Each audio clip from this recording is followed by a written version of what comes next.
Hello everyone, welcome to my YouTube channel and I am Suman Shekhawat. So I hope all you are doing great and first of all welcome, नमस्ते, सत श्री अकाल, good evening सबको मेरी तरफ से. आज का जो टॉपिक है वो आप सबको पता है कि क्या है, पैराजंबल रूल्स. बेसिकली पैराजंबल जो है वो बहुत ही इंपॉर्टेंट टॉपिक है in CAT exam, also in other management exams like SNAP, NMAT, CMAT and CET etcetera, and also in other competitive exams like banking and SSC and etc. बहुत सारे exams ऐसे हैं जहां पर पैराजंबल जो है वो बहुत ही ज्यादा इंपॉर्टेंट टॉपिक है. अब पैराजंबल क्वेश्चंस तो जो है वो हम सॉल्व लाइक ऐसा होता है कि मैम हम क्वेश्चंस जो है हमें समझ नहीं आ रहे हैं या हम प्रॉपरली सॉल्व नहीं कर पा रहे. सो बेसिकली प्रॉब्लम जो है वो जा कहाँ रही है, प्रॉब्लम आपके साथ में क्या होता है ना कि प्रॉब्लम इज दैट कि आपको रूल्स ही नहीं पता है, बेसिक रूल्स पता ही नहीं है कि पैराजंबल्स जो हैं वो कितने टाइप के होते हैं, पैराजंबल बेस्ड क्वेश्चंस जो हैं वो कितने टाइप से आ सकते हैं, क्योंकि हर एक एग्जाम में थोड़ा डिफरेंट पैटर्न रहता है पैराजंबल क्वेश्चंस का. एंड लाइक उनको डील कैसे करें, कैसे सॉल्व करें, उसके लिए कुछ टिप्स एंड ट्रिक्स जो हैं वो क्या हो सकती हैं. तो ये कुछ चीजें हैं जो कि इंपॉर्टेंट है. So first of all guys आप लोग जाएं और इस स्कैनर के थ्रू आप जो है मेरा यूट्यूब चैनल सब्सक्राइब कर सकते हैं. एंड अगर आपको पसंद आता है जो भी मैं आपको पढ़ा रही हूं, अगर आपको वो अच्छा लगता है, पसंद आता है, तो आप बिल्कुल इसको लाइक करें, शेयर करें एंड डेफिनेटली सब्सक्राइब करें एंड करवाएं. आज का जो टॉपिक है, हम बहुत ज्यादा लेट ना करते हुए, इधर उधर की चीजें ना करते हुए एंड हम लोग जो है स्टार्ट करते हैं पैराजंबल. ओके, चलिए अब पैराजंबल में क्या क्या इंपॉर्टेंट है क्या नहीं है वो सब देखते हैं. बट यस, उससे पहले आप लोग जो है इसको लाइक करें एंड कमेंट करें एंड शेयर करें एंड डेफिनेटली इस बेल आइकन को प्रेस करें जिससे कि आप सब्सक्राइब कर लेंगे. And then these are my Instagram and Telegram and Facebook social media handles. तो आप लोग डेफिनेटली ये टेलीग्राम जो है वो जरूर ज्वाइन कर लीजिएगा, बिकॉज आपको कुछ एक्स्ट्रा से questions and quizzes and all that, तो यहाँ पर बहुत सारी इंपॉर्टेंट चीजें हैं जो कि आपको इसी टेलीग्राम पे मिलने वाली हैं. तो आप ये टेलीग्राम जरूर ज्वाइन कर लें. प्रैक्टिस मटेरियल भी आपको एंड अपडेट्स भी आपको यहीं पे मिलने वाले हैं. वोकैबुलरी के कुछ शॉर्ट्स जो हैं वो आपको नो डाउट मेरे यूट्यूब पर तो मिलेंगे ही, साथ के साथ आपको इस इंस्टाग्राम पर भी मिल जाएंगे. सो आप लोग ये भी ज्वाइन कर सकते हैं जाके.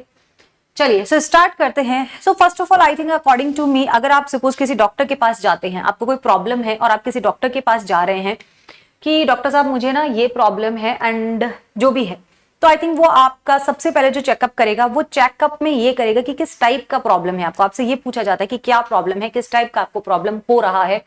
And I think after that जो है वो पूरा एक आपको ये बताया जाता है कि ये जो प्रॉब्लम है ये ऐसे ऐसे होती है, इतने टाइप की होती है, एंड देन उसको डील कैसे करना है वो, एंड प्रिस्क्रिप्शन जो भी आपका बताया जाता है आपको जो भी मेडिसिन प्रिस्क्राइब की जाती है ना, जो भी आपका ट्रीटमेंट सबसे लास्ट में आता है. तो सबसे पहले हम अगर आप किसी चीज को देखते हैं तो आप आई थिंक सबसे पहले उसके टाइप्स आपको जानने चाहिए एंड देन किस टाइप के उससे सिचुएशंस हो सकती हैं. तो चलिए देखते हैं. टाइप ऑफ पैराजंबल, बेसिकली किस टाइप के पैराजंबल जो है वो यूजुअली आपसे पूछे जाते हैं, कितने टाइप के पैराजंबल्स आते हैं, फर्स्ट ऑफ ऑल आप ये जान लीजिए. सो एक great start to know how to solve parajumble in basically आप पैराजंबल्स को कैसे सॉल्व करें, उससे पहले आई थिंक इंपॉर्टेंट है कि यूजुअली आज हम कैट एग्जाम टाइप्स ऑफ पैराजंबल्स, तो कितने टाइप्स के जो पैराजंबल्स होते हैं वो कैट एग्जाम में आते हैं एंड देन हम इसके रूल्स पे जाएंगे. तो जो फर्स्ट कैटेगरी है इसमें, अगर हम फर्स्ट कैटेगरी की बात करें, जो टफेस्ट कैटेगरी है और जो सिर्फ और सिर्फ only and only CAT exam में ही आती है, तो वो है आपकी सबसे टफेस्ट आप बोल सकते हो कैटेगरी. इसमें 4 to 5 सेंटेंसेस, बेसिकली कैट में 4 सेंटेंसेस पैराजंबल्स ही आपके पास में आते हैं. आप पैराजंबल्स का दूसरा नाम सेंटेंस रीअरेंजमेंट भी होता है, right.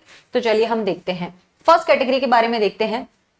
So also the toughest one among all the 4 type, basically total 4 types of parajumbles हम पढ़ते हैं, बट उसमें से सबसे toughest one जो है वो यही होती है जिसमें 4 to 5 sentences are given in random order. Basically देखो पैराजंबल्स जो है या फिर आप बोल सकते हैं ऑड वन आउट जो है, दोनों बहुत सिमिलर हैं. और इनमें होता क्या है, कुछ नहीं, आपके पास में एक देखो हर कोई एक पैराग्राफ ही होता है, एक पैराग्राफ को ब्रेक करके एंड आपको रेंडमली 4 to 5 सेंटेंसेस में गिवन होता है एंड आपसे बोला जाता है कि प्लीज रीअरेंज देम. तो आपको इन्हें सिर्फ रीअरेंज करना होता है, नथिंग एल्स. इट मींस कि ये कोई पैराग्राफ था, आपको ब्रेक करके एंड देन आपको उसको रैंडमली दे दिया गया है एंड जस्ट चेक किया जाता है कि आप कितने स्मार्ट हैं, आप कितना क्विकली चीजों को ऑब्जर्व कर लेते हैं, कितना क्विकली आप अंडरस्टैंड कर लेते हैं. बस यही है बेसिकली आपका क्रिटिकल रीजनिंग बोल सकते हो, या आपका आप कितने लॉजिकल हैं, ये चीज चेक करना para jumble and odd one out का काम है। बस आपसे यही चेक किया जाता है कि आप कितने लॉजिकल हैं, आपकी लॉजिकल रीजनिंग कितनी अच्छी है, आप कितने स्मार्ट थिंकर हैं, दैट्स इट। अब अगर आप जाएं तो जो आपका फर्स्ट कैटेगरी है वो टफेस्ट कैटेगरी है, बिकॉज इसमें रहता क्या है कि रैंडम तो गिवन होते ही हैं, रीअरेंज तो हमें करना ही है इनको, है ना, रीअरेंज तो हमें बाकियों को भी करना है, बट यहाँ पे ये टफेस्ट क्यों है कि candidates are supposed to unjumble all of them, the difficulty level increases। इसमें जो थोड़ा सा डिफिकल्टी लेवल है वो बाकियों की कंपैरिजन में थोड़ा ज्यादा रहता है, even more when the question is theta type, थोड़ा सा आपके लिए और ज्यादा, क्योंकि अगर आप देखें आपके पास बैंकिंग एसएससी में ना ऑप्शंस गिवन होते हैं, है ना, ऑप्शंस गिवन होते हैं और इतना टफेस्ट भी नहीं होते, इतने टफ भी नहीं होते हैं, वो भी मैं कराऊंगी आपको, बट वो इतने टफ नहीं होते हैं। क्यों नहीं होते हैं? क्योंकि बेसिकली उसमें फर्स्ट ऑफ ऑल तो आपके पास में ऑप्शन गिवन है। ऑप्शन से आपको क्या प्रॉफिट होगा ये भी आप देख सकते हैं कि ऑप्शन से आपको प्रॉफिट ये होगा कि अगर आपको स्टार्टिंग का एक सेंटेंस मिल गया या लास्ट का एक सेंटेंस मिल गया तो आपके लिए वो इजी हो जाएगा। थोड़ा सा इजी कैसे हो जाएगा कि हाँ यार, थोड़ा हिंट मिल जाएगा कि इसका ओपनिंग सेंटेंस ये हो सकता है या लास्ट सेंटेंस जो है वो ये हो सकता है। बीच के 2 सेंटेंसेस आपको अरेंज करने होते हैं तो आप इजीली कर लेंगे, बट यहाँ पर ऐसा कुछ भी नहीं है क्योंकि ये टीटा टाइप होते हैं। इट मीन्स यहाँ पे कोई ऑप्शंस नहीं होते हैं। We have 4 sentences and then a box given। आपको क्या करना है, ये ABCD में गिवन होते हैं ABCD, एंड आपको क्या नीड है, आपको नीड है कि आप इनको अनजम्बल करें। अनजम्बल मीन्स इनका जो भी सीक्वेंस है ABCD या BCAD, सपोज जो भी आपका बन रहा है आप वो सीक्वेंस आप अपने अकॉर्डिंग बनाएं एंड देन इस बॉक्स में लिख लें। अब आप बोलोगे ये तो मैम बहुत टफ हो गया, ऐसे कैसे चलेगा? तो देखिए ये टफ तो हो गया है, बट इसका भी एक आपको प्लस पॉइंट ये है कि टीटा टाइप क्वेश्चंस में आपके पास में नो नेगेटिव मार्किंग होता है कि अगर आपका करेक्ट हो गया तो आपको मार्क्स मिल जाएंगे, अगर आपका गलत भी हो गया तो इट्स ओके, कोई फर्क नहीं पड़ने वाला है। तो आप ये बोल सकते हैं कि थोड़ा सा बेनिफिट आपको इस चीज का मिल जाएगा। सो फर्स्ट कैटेगरी मैंने आपको बता दी जो कि कैट में आती है एंड टफेस्ट कैटेगरी है, क्योंकि कैट एग्जाम तो अपने आप में एक बहुत बड़ा एग्जाम है। सो सब कुछ टफेस्ट ही आने वाला है, इजी तो कुछ भी नहीं है, बट इतना भी टफ नहीं होता है। तो संदीप माहेश्वरी बोलते हैं जैसे सब आसान है तो उस तरीके से करेंगे तो सब कुछ इजी ही है। सेकेंड कैटेगरी की अगर हम बात करें तो सेकेंड कैटेगरी कौन सी है? Consist of the opening sentence. Second category है जहां पर जो आपके 4 सेंटेंसेस गिवन है उसमें से ए ऑप्शन जो है वो गिवन रहेगा आपको, राइट जो ए ऑप्शन जो है वो गिवन रहेगा आपको ऐसा कोई ज्यादा प्रॉब्लम होगी नहीं इसमें, बिकॉज एक सेंटेंस गिवन है, इट मींस थोड़ा सा आपको हिंट मिल जाता है। और ये इस टाइप के एग्जाम्स जो है क्वेश्चंस जो हैं वो आपके आते हैं अदर मैनेजमेंट एग्जाम्स में, आपके जो ओमेट्स रहते हैं उनमें इस टाइप के क्वेश्चंस आते हैं जिसमें आपके पास में ओपनिंग यानी कि कहानी स्टार्ट कहां से हो रही है, स्टोरी स्टार्ट कहां से हो रही है वो आपको गिवन होगा। ठीक है, बाकी सब आपको करना है।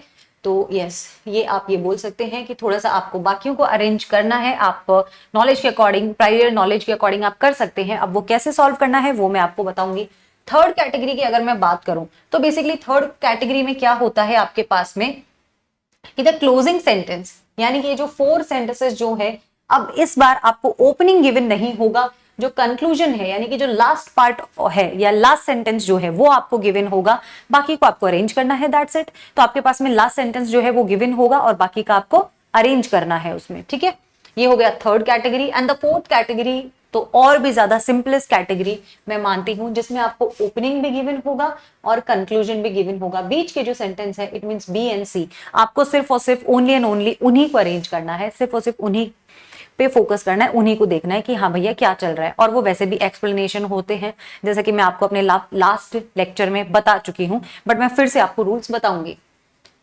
एक बेसिक चीज मैं आपको बताने वाली हूँ, थोड़ा सा ध्यान दीजिएगा यहाँ पर। यस, एक फिक्स पैटर्न होता है हर एक पैराग्राफ का, क्योंकि बेसिकली आपका पैरा जंबल है, पैरा समरी है, पैरा कंप्लीशन है एंड आरसीज भी हैं, ऑड वन आउट भी हैं, तो इनका एक फिक्स्ड पैटर्न होता है। फिक्स्ड पैटर्न मींस आप क्या बोल सकते हैं?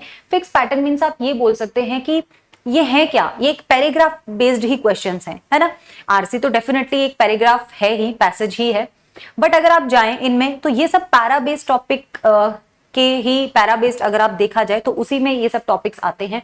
आपका पैरा समरी है, पैरा जंबल है, पैरा कंप्लीशन है, ऑड वन आउट है, ये सब उसी में इंक्लूडेड है। तो इनमें ना आपको कुल मिला के करना क्या है, सब में एक फिक्स्ड पैराग्राफ याद रखना है कि एक पैराग्राफ जो होता है, एक पैरा जो होता है उसका फिक्स फॉर्मेशन क्या है।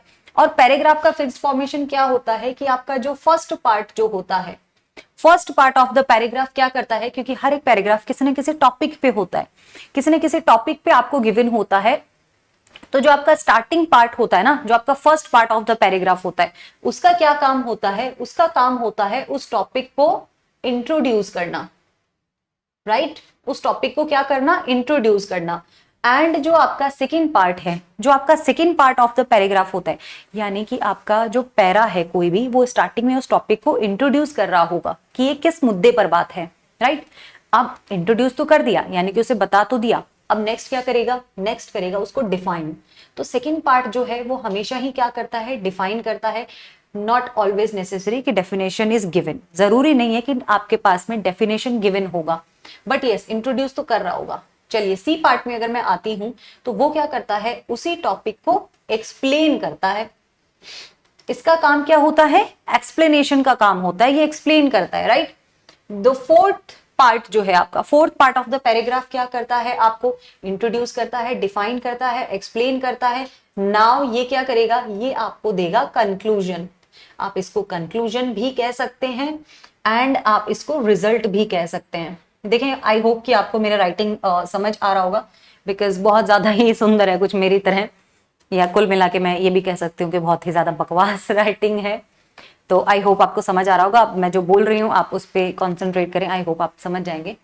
एंड जो आपका last part of the paragraph होता है वो क्या करता है, वो देता है आपको एग्जाम्पल, वो देता है आपको एग्जाम्पल, राइट? तो आई होप कि अब आप समझ गए होंगे कि पैराजंबल आपको कैसे डील करना है। आपको ये फिक्स पैटर्न में अरेंज कर दीजिए, इस पैटर्न में अरेंज कर दीजिए, आपके लिए बहुत इजी हो जाएगा।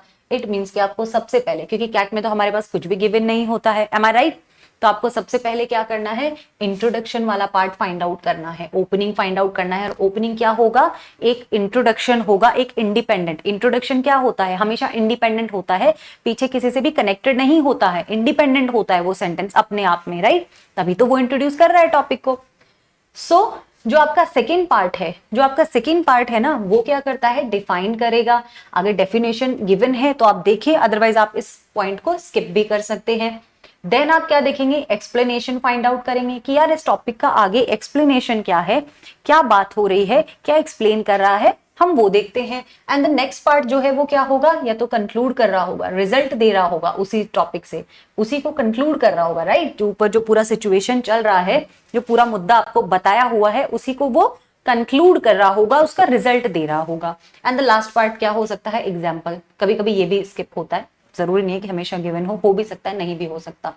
तो ये एक फिक्स फॉर्मेट है, इसको अगर आप ध्यान रखेंगे ना तो पूरा पैराजंबल आपको आगे समझ आने वाला है।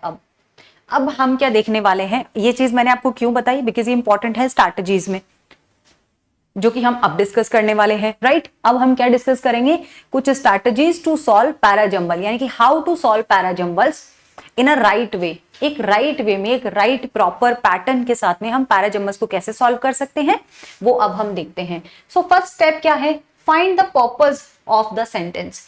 यानी कि purpose of the sentence means क्या बोल सकते हैं आप, थोड़ा सा एक बार एक ओवरव्यू ले लें।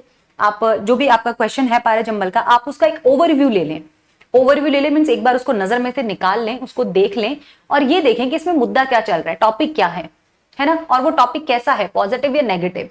पर्पस मीन्स क्या होता है, जिसे हम हमारी लैंग्वेज में, कैट की लैंग्वेज में मेन आइडिया भी कहते हैं। मैनेजमेंट एग्जाम्स में तो हम इसे मेन आइडिया ही कहते हैं, या मेन मुद्दा ऑफ द। अब अगर आपको ना ही पर्पस पता है ना ही मेन आइडिया पता है, तो आप क्या कर सकते हैं, आप ये देख सकते हैं कि मेन आइडिया जो है, इट मीन्स आप ये भी कह सकते हो कि मॉरल ऑफ द स्टोरी। हम जो बचपन में स्टोरीज पढ़ा करते थे तो उसमें होता था ना कि इससे मॉरल क्या निकला, आपने इससे क्या सीखा, है ना?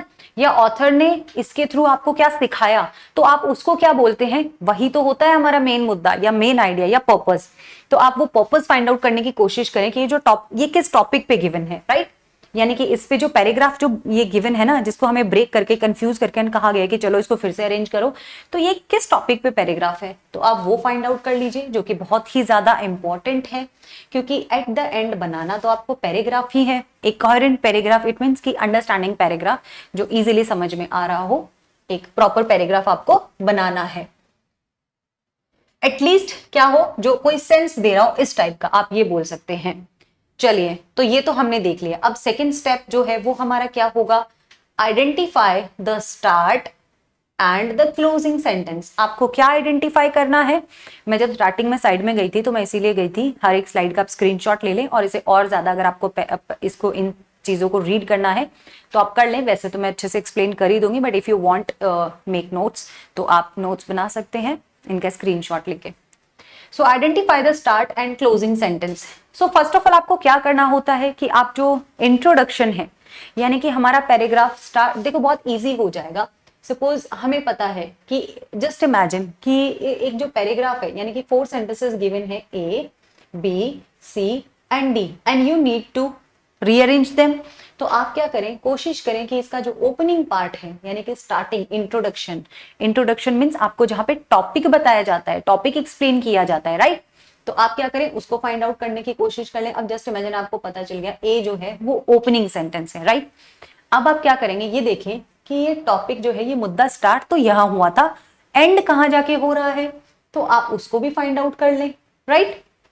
आपने वो भी कर लिया, आपको ओपनिंग पता चल गया है, अब आपको कंक्लूजन पता चल गया है। बीच का पार्ट क्या होता है? हमेशा बीच का पार्ट होता है एक्सप्लेनेशन पार्ट, राइट? तो अब आपको सिर्फ और सिर्फ बी एंड सी को ही अरेंज करना है। इनका सीक्वेंस देख लें, बी एंड सी होगा या सी एंड बी होगा, इन दोनों में से कोई भी आपका इसका सीक्वेंस हो सकता है। इट मींस आपको only and only sequence arrange करना है। अब बाकी तो सॉल्व हो ही गया। 50% आपका तभी सॉल्व हो जाता है जब आप क्या कर लेते हैं, जब आप इनका ओपनिंग और कंक्लूजन अगर फाइंड आउट कर लें तो आपका 50% क्वेश्चंस तो वही सॉल्व हो जाते हैं आपके। सो बेसिकली इन दो चीजों को अगर आप फाइंड आउट कर लेते हैं, this is by far the easiest and the most important step है ये आपका solving your parajumble. Parajumble solve करने के लिए सबसे इंपॉर्टेंट अगर आपका कोई पॉइंट देखा जाए तो वो यही होगा, ठीक है? तो ये आपका सबसे इंपॉर्टेंट पॉइंट है। For most questions you will be able to identify the opening sentence. आप सिर्फ ओपनिंग सेंटेंस, बहुत जरूरी है, सबसे इंपॉर्टेंट पॉइंट है आपका ओपनिंग सेंटेंस, यानी कि पहला सेंटेंस फाइंड आउट करना। बाकी के तो अपने आप स्टेप बाय स्टेप मिलते ही जाएंगे जैसे जैसे हम की पॉइंट्स पे जाएंगे। ओके, चलिए नेक्स्ट देख लेते हैं क्या है। थर्ड है लुक द ट्रांजिशन और लिंकिंग वर्ड्स। अब देखिए, आपको ए का पता चल गया है, आपको डी का पता चल गया है। इट मींस कि बी और सी को कैसे अरेंज करें, बी एंड सी होगा या सी एंड बी होगा, हमें तो नहीं पता क्या होगा। तो इट मींस कि आपका ए में जो है, जिस बारे में बात कर रहा है, उसको कोशिश करें कि उसके आगे वाला पार्ट जो है वो उसी के आगे की स्टोरी बता रहा हो, यानी कि उनमें कुछ ना कुछ आपको हो सकता है लिंकिंग वर्ड्स गिवन हो, या फिर वो थीम बेस अगर है तो उसी जिस बारे में बात हो रही है उसी को आगे वो कंटिन्यू कर रहा होगा। ऐसा नहीं कि बीच में कुछ और ही इंफॉर्मेशन आ गई उठा के, नहीं, ऐसा कभी नहीं होता है।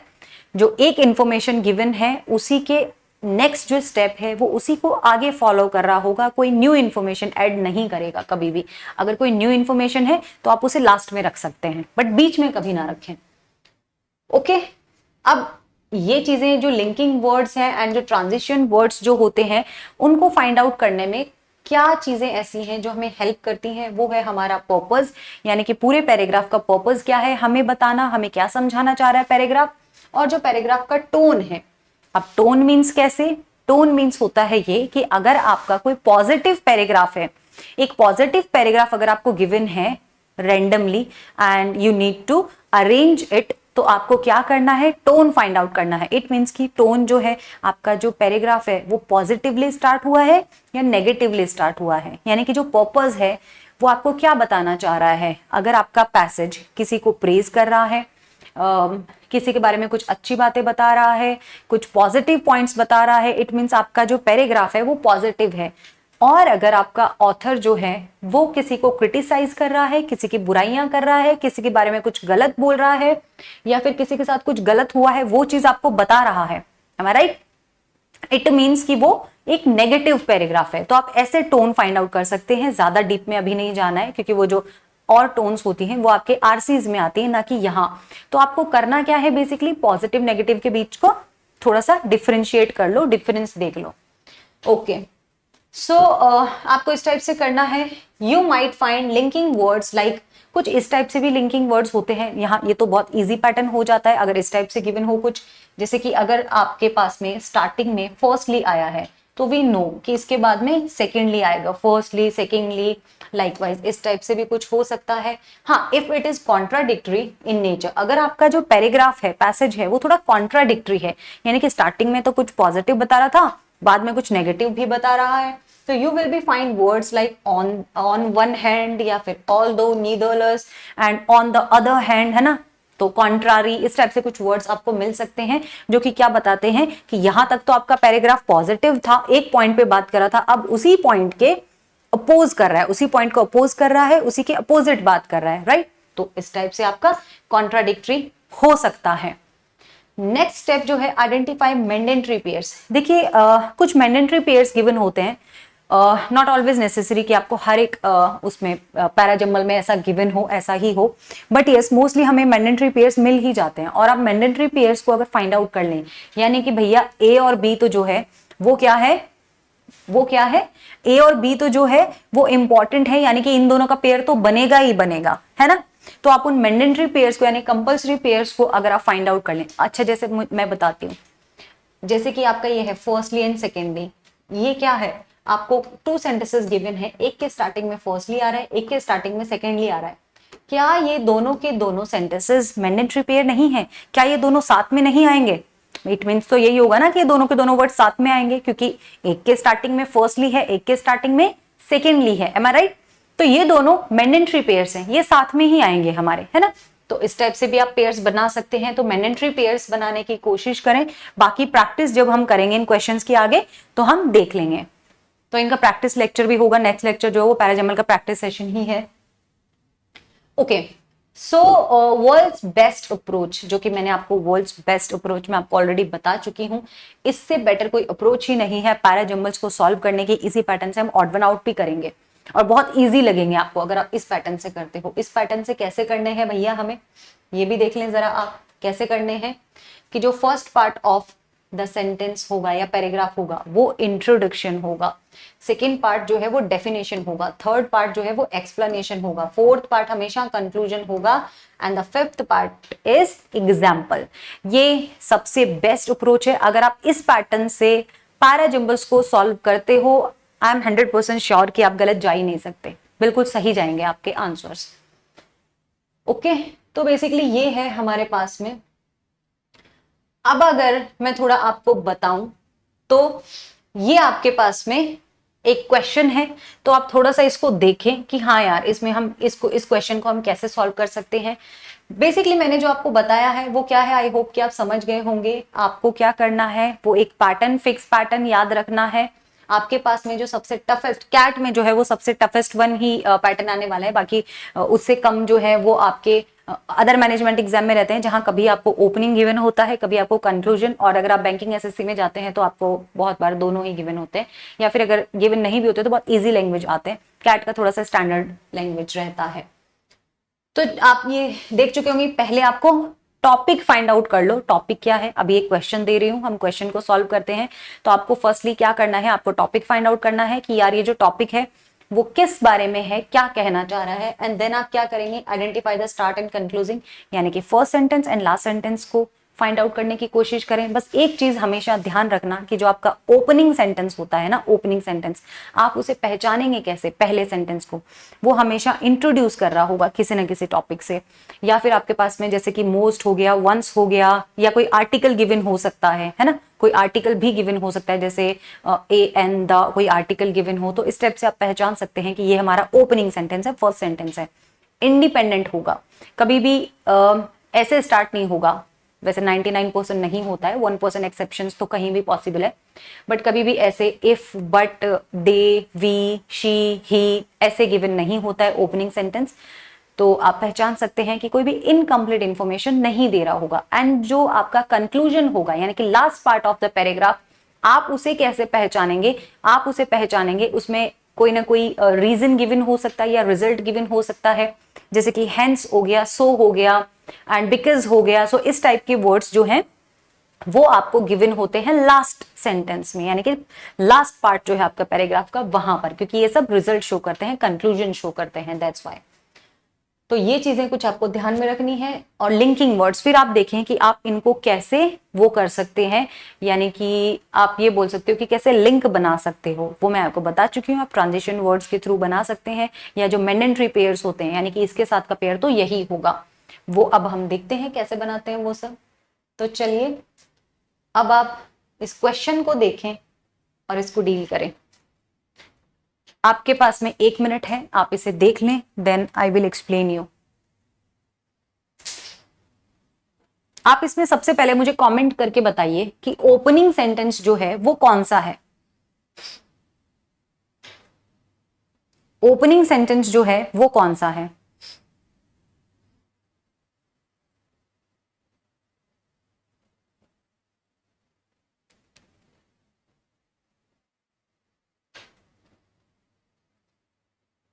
अगर आपको ओपनिंग सेंटेंस पता चल गया ना, अभी तो मैंने आपको बताया था कि ये ऐसे कुछ पॉइंट्स हैं जिनकी वजह से हम ये देख सकते हैं कि यार ये तो ओपनिंग सेंटेंस नहीं होगा।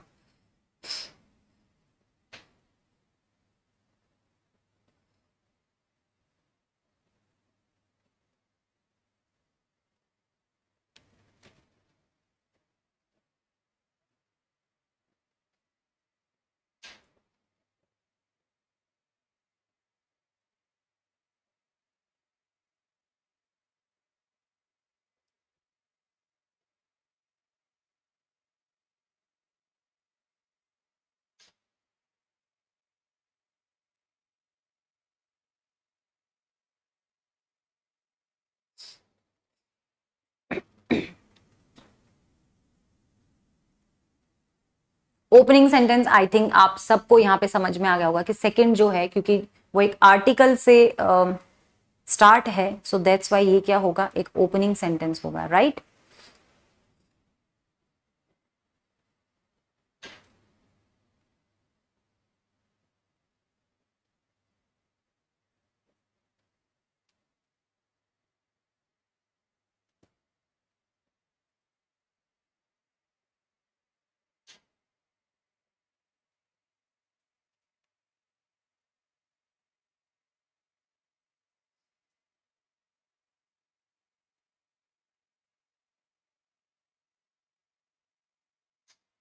ये एक फिलोसॉफिकल पैराग्राफ है आपका, सो थोड़ा सा प्रॉब्लम भी आपको इसमें हो सकता है।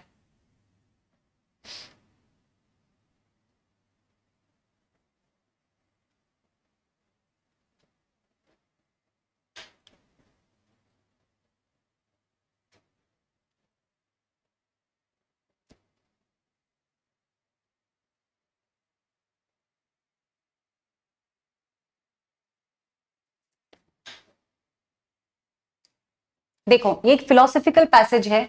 अब आई थिंक आपको कुछ चीजें जो यहाँ पे समझनी चाहिए वो क्या है, वो है आपके पास में ये, आई थिंक इतना टाइम काफी था, आपने अरेंज कर लिया होगा सब लोगों ने। सो बेसिकली यहाँ पर ओपनिंग सेंटेंस जो है वो होगा आर्टिकल से स्टार्ट, कि मैम आपने कहा था आर्टिकल से स्टार्ट होगा, राइट। अब चलिए यहाँ तो कोई आर्टिकल नहीं है तो ये नहीं होगा, वेट पेन का कलर चेंज कर लो, हाँ। तो यहाँ पर कोई आर्टिकल नहीं है तो ये नहीं होगा, ये भी नहीं होगा, ये भी नहीं होगा, इतना हमें समझ में आ गया। अब जो चीज है कि मैम यहां पर भी आर्टिकल है, यहां पर भी आर्टिकल है, यहां पर भी, तो इसमें से ये बताइए कि आपको इंडिपेंडेंट कौन सा वाला सेंटेंस लग रहा है। इट मींस कि इंडिपेंडेंट सेंटेंस कौन सा है यहाँ पर। अगर मैं जाऊं इंडिपेंडेंट सेंटेंस की बात करूं तो आई थिंक ये इंडिपेंडेंट है कि the stories we tell reflect the world around us, कि हम वही स्टोरीज जो है लोगों को बताते हैं, या फिर आप ये बोल सकते हो कि जो स्टोरीज हम लोगों को बताते हैं वो रिफ्लेक्ट करती है हमारे चारों तरफ के वर्ल्ड को, या फिर हमारी जो दुनिया है, यानी कि हम क्या करते हैं, कैसे रहते हैं, ऑल डेट, तो उसको थोड़ा वो रिफ्लेक्ट करती है ना। तो ये इंडिपेंडेंट है। अब ये इंडिपेंडेंट फर्स्ट ऑफ ऑल तो यहां पर देखो हेंस है, और मैंने आपको बताया था कि जहां पर भी आपको हेंस गिवन हो, इट मींस वो क्या दे रहा है, रिजल्ट दे रहा है, रिजल्ट बता रहा है, तो ऑटोमेटिकली हमें हमारा लास्ट सेंटेंस भी मिल गया। एम आई राइट। तो इट मीन्स कि हमारा जो ओपनिंग सेंटेंस है वो क्या हो सकता है, वो हो सकता है नहीं, आई मीन है ही, वो है two. And the last part of the paragraph क्या है वो भी हमको पता चल चुका है कि भैया जो हमारा last part of the paragraph है वो है ये फर्स्ट। चलिए अब अगर हम बात करते हैं बाकी के सेंटेंसेस की, ओ सॉरी मैंने उसको भी लिख दिया, सॉरी या। तो अब अगर हम बात करते हैं तो हमें हमारा opening and the fifth part, वैसे 5 सेंटेंसेस का है बट आपको कैट में 4 सेंटेंसेस का मिलेगा, बट ये अच्छे से समझ आ जाएगा, सो दैट्स व्हाई मैंने क्वेश्चन लिया है। तो ये फिफ्थ पार्ट है, ये फोर्थ है। अब आपको देखना है कि यार इनमें से अब बीच में क्या अरेंज करेंगे हम, या क्या देखेंगे।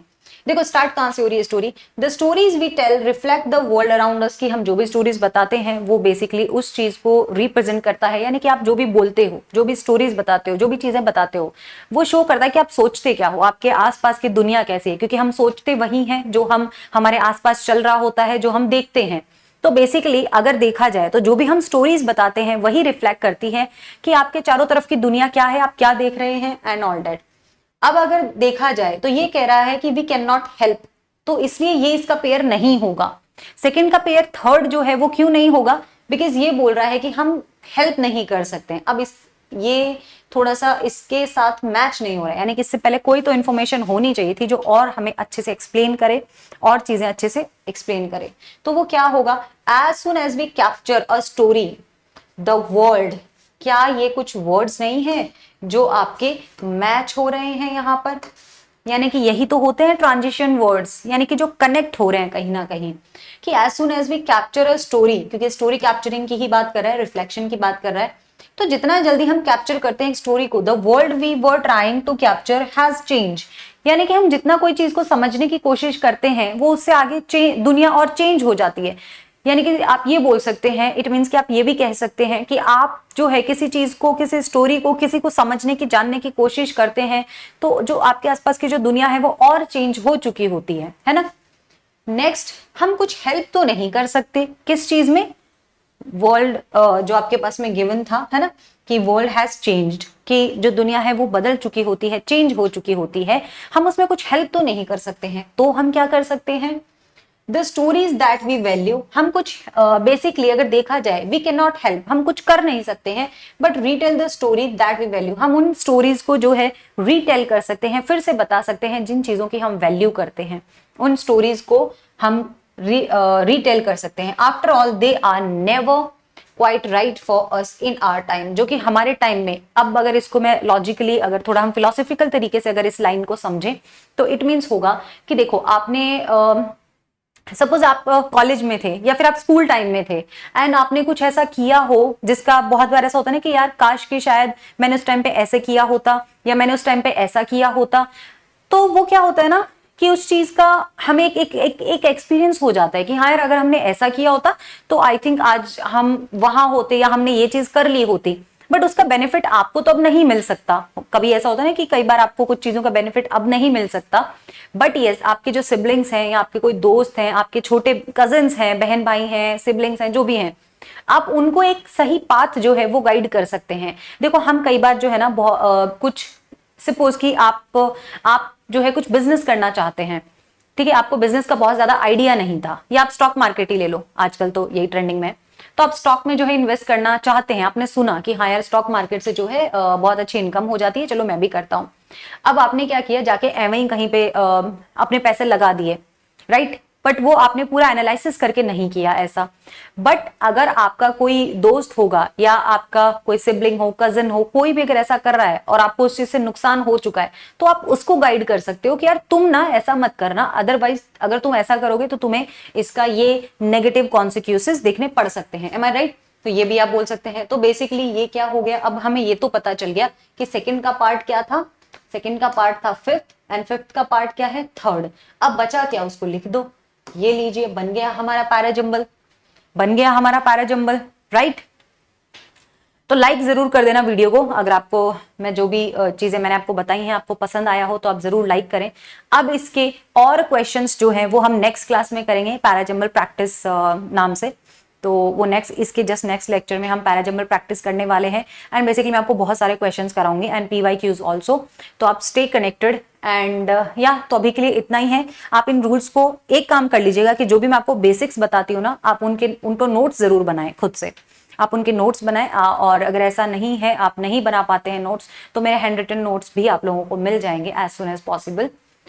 ओके, सो बस आप लोगों को ये करना है कि आप इन बेसिक रूल्स को नेक्स्ट क्लास में जब आएं तो इन बेसिक रूल्स को एक बार फिर से इस वीडियो को देख कर आएं, सो डैट कि आप जब भी क्वेश्चन सॉल्व करेंगे तो आपके लिए इजी रहेगा।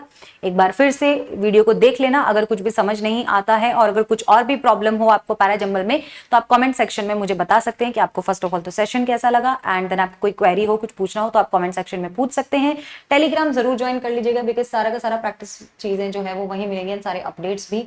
तो टेलीग्राम बिल्कुल भी मिस मत करना, एंड लाइक करें, शेयर करें, सब्सक्राइब करें, एंड यस लाइक जरूर करें अगर आपको बिल्कुल भी अच्छा लगा हो तो।